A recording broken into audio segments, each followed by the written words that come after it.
À Bobo, belle cité, Bessé-en-Bas. Ici, la route n'est plus un chemin de passage, mais un champ de bataille quotidien. Dans ce quartier vibrant de vie, les habitants affrontent une réalité qui les freine, les étouffe et les prive de liberté. Dans le début, la voie n'était pas comme ça. Voilà. Mais bien, c'était à cause de la pluie, là. La voie, vraiment. Ce que nous constatons aujourd'hui, là, c'est pas du tout normal. Parce que quand il pleut comme ça, là, on n'arrive plus à sortir. Il y a l'eau qui emporte les enfants ici. Les personnes qui savent qu'ils peuvent venir arranger cette voie-là, qui nous viennent en aide.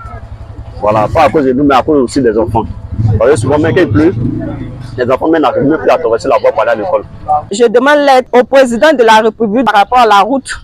On est au Bessé-en-Bas, Carrefour Colo. On n'a pas une bonne voie pour rentrer à la maison. Sur près de 2 km, depuis le palais de justice d'Abobo, les cris d'alerte résonnent. Le code de la route n'existe plus. Remplacé par une loi tacite, chacun se ferait un passage là où il peut. Les creux, les flaques, les déchets et l'absence de bitume transforment la voie en un passage d'obstacles. L'état de la route vraiment s'est dégradé. À chaque année, c'est comme ça.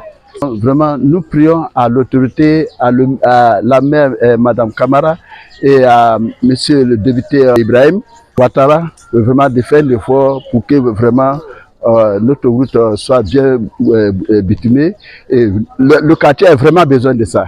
Souvent même quand il pleut, il n'y a pas d'usagers, il n'y a pas de route pour descendre, pour monter. Il y a les femmes qui sont enceintes, il y a la maladie, il y a tout le monde qui ont besoin de cette route pour faire notre activité. Souvent, bon, nous sommes commerçants, les voitures s'arrêtent en haut là-bas pour nous appeler et puis on appelle les petits autos pour aller ramasser. Et tu as demandé à n'importe qui, tu as questionné à n'importe qui pour cette route, vraiment, tout le monde dira la même chose. Nous avons vraiment besoin, s'il vous plaît. En saison des pluies, la route devient impraticable. Boue, stagnation et glissade. En saison sèche, c'est la poussière qui envahit les maisons, les commerces et les poumons. Les habitants n'ont plus le choix. Avancer malgré tout, au prix de leur santé et de leur dignité. Ça vaut beaucoup d'années. Chaque fois, les gens viennent vers nous. Ils vont nous envoyer du goudron. Chaque fois, bon, il y a des promesses, mais pour le moment, on est là, on ne voit rien pour le moment. Si Madame le maire ou bien les autorités pouvaient nous aider à avoir du goudron, chaque fois, il y a des motos qui descendent, souvent il y a d'autres qui font des accidents.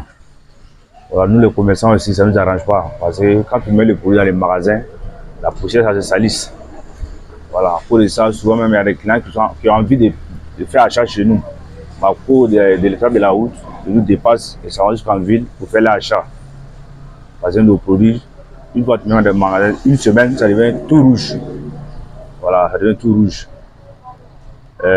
Si l'État pouvait nous aider à avoir du goudron, ça allait bien nous arranger.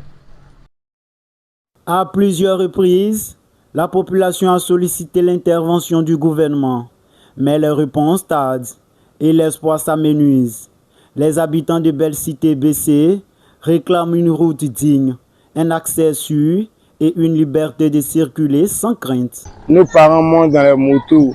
À chaque fois, les motos tombent. Eux doivent reprendre leur service plus tard à 6h, 7h. Ils sont obligés de se retourner.